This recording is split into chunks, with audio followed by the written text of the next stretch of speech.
Video we tried to understand how to solve the system of linear equation using Gauss-Jordan method. We started with the augmented matrix, and we did row eliminations, and we got the um, um, a particular format. Now that format contains it looks like this particular thing. So let us see the format. Okay, not this one. So this format we get, right? So on the right hand side we may get something b over here and then a 0 over here, something on the right hand side you should get here. This is instead of zeros you can get this one. So after Gauss elimination, after all the eliminations from below and from the above, you got this form. Now you should get this form, but sometimes you cannot get this form because um, you know some particular coefficient, some particular variable, not all the consecutive variables can be basic variables. So for identity matrix it has to be there, like all the consecutive variables should be basic variables, and then the rest of the variables or left out variables should all be free variables. But it is quite possible that some adjacent variable may not be a basic variable, it may become a free variable, and then next one becomes a basic variable. So at times what happens is that this I and this F is somewhat interleaved. So if they are interleaved we cannot get this form, and if we do not get this form, how to get the solution? So somehow we have to find out whether we can move from interleaved situation to this form, right? So this is possible if we could be able to uh, if we could be able to uh, separate out the basic variables and the free variables. If we are able to separate out the basic variable and the free variables, then it can be done. Now can we do that? That is the question of this part of the video. So if you try to understand that we want to, if we are um, trying to change the columns, so basically essentially what is there, so you have interleaved columns, then you want to separate them out, which means what, you want to take all the free variables together, all the free all the columns corresponding to the free variables in one side, and all the columns corresponding to the basic variables you want to take on the another side, on the maybe left hand side. Now to do that you have to swap two columns. So can we, or are we allowed to swap two columns? Does changing the columns affect the system of or the solution of the system of linear equations or not? That's the question of this part of the video. So let's just try to understand whether this changes that or not. So let us suppose that this is the augmented matrix, and this is the augmented matrix, and we are trying to solve the system of linear equation represented here. Okay, so if I change this particular system of linear equation to this one, does it changes anything? Does it changes the solution of the system of linear equations? Initially what is happening, the first equation is representing 2x1 minus 3x2 plus 4x3 is equals to 3. Now the first equation is 4x3.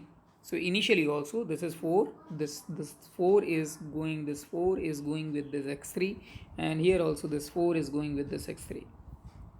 This minus 3 is going with the x2, and here also this minus 3 is going with the x2, and this 2, let us change the color. Okay, if I change, so let us take red color. So and that this 2 is actually going with this x1, and here also the 2 is going with x1. So essentially the system of linear equations remains same. You are actually exchanging, you have exchanged the two columns, the first and the last column, and is still, and you also rearranged the variable vector you have rearranged. So initially x1 was first one and last one the x3. Now x3 is the first one and last one is x1. So once we are done with this, the system of linear equation is actually not changed. Since it is not changed, the solution set is still same. So you are representing, or the solution of the previous system and this system exactly is same.